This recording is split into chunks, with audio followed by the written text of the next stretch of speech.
This gaming setup is worth over $11,000 because I tried playing video games for a living. In fact, I feel like most of you don't even know anything about me or care. So I'm gonna show you all three of my setups. First, I wanna show you guys my gaming setup.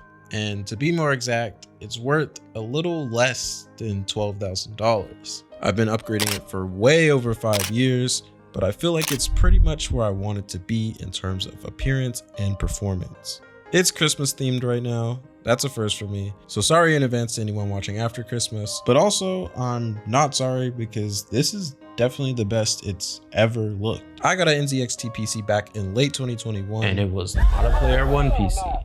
It was bought in full. It was a little under $4,000, which is actually the most expensive piece of this setup. It has a 3090 in it, which is the nicest GPU you could get at the time, and then like a 10th gen Intel processor.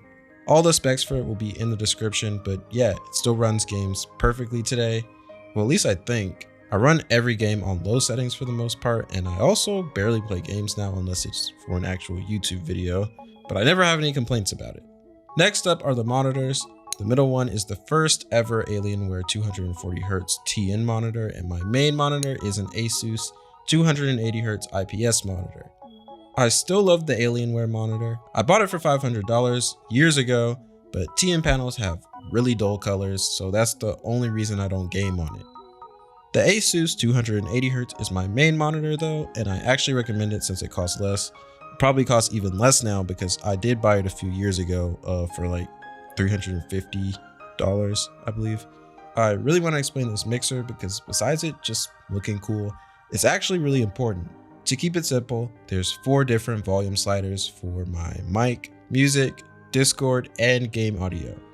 I can adjust each slider from the mixer without affecting any of the other sliders. So if my music is too loud while I'm gaming, I can mute it without muting my game and without having to use my computer to tab out and pause it. It's probably the most important product in my gaming setup to me. Like, I tried to get rid of it and I couldn't even last a month. Once you figure out how it works, you literally can't go back. I bought it for $500, but they should be discounted now because I think they're discontinued or something. It's 100% the only mixer I recommend though because it EQs my XLR mic. But that was the most interesting peripheral and probably the most explaining I'll do for this setup. Everything else is pretty simple. I bought a Model O for $50. I also bought the SteelSeries Arctis Nova Pro wireless for around $350. That's my favorite gaming headset because I use most of, if not all of its features. Right now I stuck a $150 JBL charge speaker in place of the SteelSeries base station for when I don't want to wear headphones. Then there's a $500 Shure SM7B XLR mic that I never get to use anymore, but it's still really nice to have.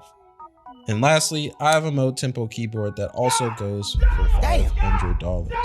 It's expensive, but it's also really good and also just matches my style. Speaking of expensive, my setup costs so much only because the desk accessories are really expensive. I got sent some products like a year ago that weren't exactly for a sponsorship, but I did keep it all because it's like the best of the best in terms of quality. Everything desk related is from Ergonoffice, and this exact desk alone costs like $2,200. It's mostly because they brag about it being made from real wood, so it's insanely heavy. But I also got sent a $300 leather desk pad, a $300 dual monitor mount, and a $300 wire management solution. In their defense, it is really nice and has transformed the quality and appearance of my setup. And honestly, I'll probably never upgrade my desk again. I wouldn't have bought any of that shit myself right now. That's just way too much money. I would though, if I was rich. And if you think I'm not entitled to have that opinion, I can speak from the experience of actually buying some disgustingly overpriced shit for my setup because this chair is $1,700. Sorry for going into so much detail. I just kind of never want to do a setup tour again unless I actually change my setup, which I can never see happening at any time in the near future.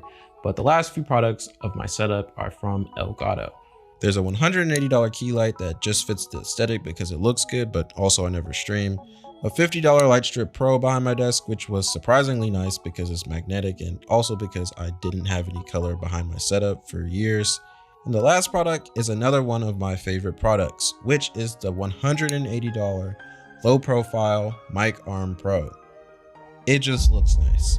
I'm very minimal now, so the less details and wires I can see around my setup, the better. But yeah, that's the whole gaming setup. If you add the cost of all of the products together, you'll get over $11,000, which is actually kind of crazy now that I think about it. So if you're building a setup or trying to start content, my advice to you is to just use what you have for as long as you can. Setup number 2 is my next gen console setup. It's not as nice as my gaming setup, but it's definitely finished. The nicest and most expensive piece of this setup is the TV. It's a 55-inch LG C2 4K 120Hz gaming TV. It's super nice. I barely use it, but when I do, I love it. I bought it for around $1,500, I believe, for a video about gaming on the Nintendo Switch. The video has like over 1 million views now, so it was worth it, I guess. But other than that, I just have the next gen consoles. There's the Nintendo Switch OLED. Then there's the Xbox Series X that I bought from a subscriber during COVID, I think. And then the PlayStation 5, which is actually my favorite of all of these consoles. I have way too many controllers for each console as a guy who's been living alone for the last 2 years, but that just adds to the value of the setup, which would be above $3,000 if I'm lucky. Console is way cheaper than PC. It just sucks if you're actually a gamer. I also need a new TV stand because it's ugly and I want to make it look better and fit my style a little bit more. It was from IKEA, but they have way better options now, so I'll probably just get something else. Anyways, the last setup is definitely my favorite because it adds some personality to my apartment. I have a vinyl setup. Because yes, I do like things outside of Fortnite and gaming and tech.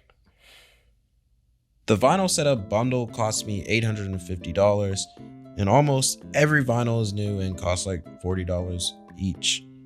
If you want to know, the turntable is the debut Carbon EVO from Project, and it got paired with the YU4 speakers from Kanto. I think I'm a pretty boring person, so besides me making videos, this is the only thing I have to show for myself. And it's not bad, actually. Just expensive. So that's all 3 of my setups. I've never done the math because it's just ridiculous. But if I had to guess, I'll just round up everything to about $15,000 here. I'm also getting a new apartment soon, so if this wasn't too boring, I can show you guys around the new place and maybe try to take it out. It'll be really nice. If you're seeing this before Christmas, Merry Christmas. And if you're seeing this after Christmas, but before New Year's, Happy New Year's. And if you're seeing this in 2025, subscribe.